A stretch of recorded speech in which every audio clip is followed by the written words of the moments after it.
ఇప్పుడు హిట్ తర్వాత ఏమైంది, ఆఫర్స్కి వచ్చాను?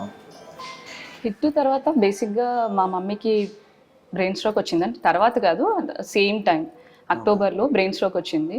సో షీ సింగిల్ పేరెంట్, మేము 4 kids.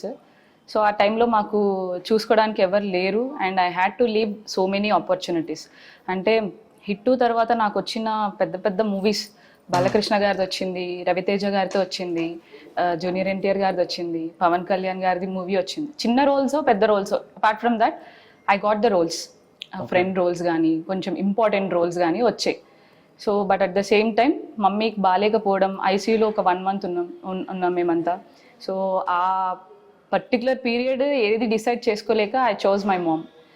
మూవీస్ ఎప్పుడైనా చేసుకోవచ్చు అనే ఉద్దేశంతో I had to leave all those opportunities. తర్వాత ఆల్మోస్ట్ 1 year గ్యాప్ తర్వాత మళ్ళీ నేను ఇప్పుడు మూవీస్ చేస్తున్నా.